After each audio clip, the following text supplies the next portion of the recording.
Hey guys, I just wanted to make a video about replacing the wheel bearing on my truck that I did this weekend. This wheel bearing was very loose. The first step is you want to take the lug nuts partially off, just loosen them up.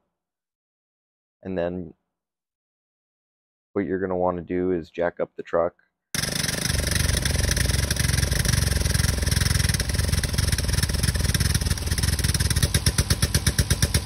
You can see right here the looseness.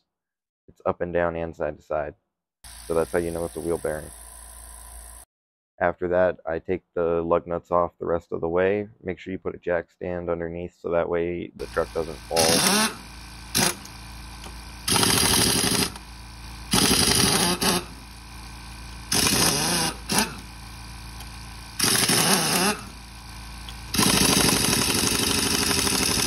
After that, you're going to want to take the tire off. You can see right here I had a little trouble getting the lug nut loose because it was stripped out. I don't know who did that.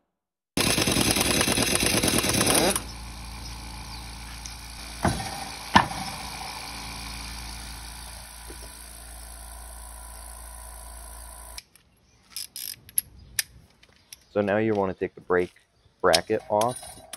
I broke it loose by hand. This is the technique that I used, which is to bang on the wrench. But you can do it with an impact. You can do it however you feel. I'm not taking the caliper off. I'm just taking the bracket off because I don't need to take the caliper off the bracket.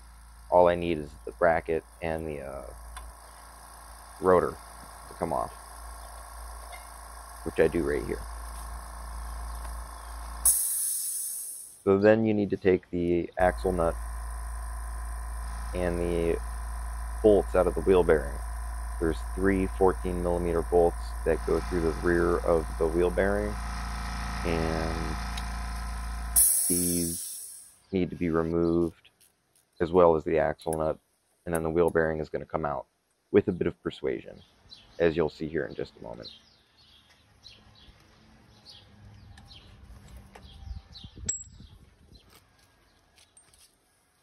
Make sure to give it a thumbs up if you're enjoying this video.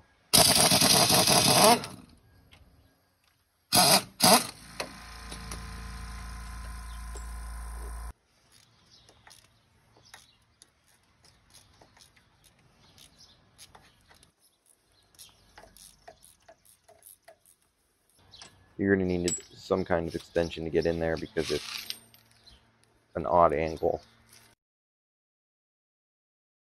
Axle nut comes out last.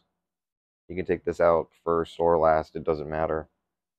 It would also help if you sprayed some PB Blaster or Freol in there to break loose not only the axle nut, but the axle from within the wheel bearing, so that way you can get it out. And so once you've got everything taken apart, you just got to hit it with a hammer. Hit it like this.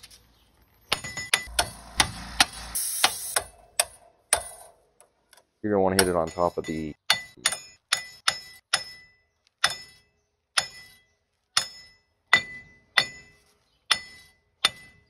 wheel hub, because it's going to be replaced. You'll see the new one. Tap out the inside of the axle nut gently. Inside of the axle. If you're going to tap on it really hard, you put the nut on it. So I skipped actually putting the wheel bearing on because it's the exact opposite. It's in the reverse order.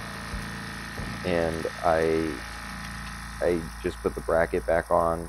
See how easy it is to just slap the bracket and the rotor back on after you're done. But with the nice new bracket, everything goes in exactly how it came apart, nice and easy. And I skipped tightening down the axle nut, but you're going to want to make sure that you torque that to the specification. And I'm just finishing up the job by retaining this wheel speed sensor wire. I'm attaching it to the control arm so it doesn't get caught up in the wheel. You can see the studs and the hub have been replaced, so that's nice. They're fresh, so you don't have to worry about stripped wheel studs.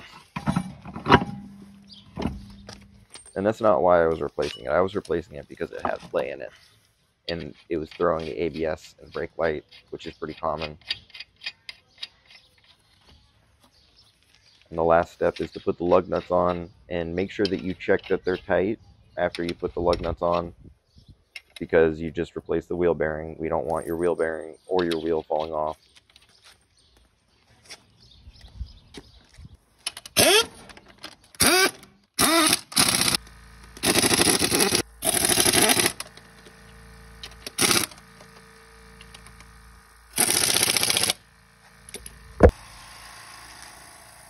See here, we're all done now. We just need to let the jack down and make sure that the wheel's tight. But this truck is good to go. Thanks for replacing the wheel bearing with me. I had a lot of fun doing this. This is a 2-hour job you can do on a weekend. This is an 03 Silverado. Peace.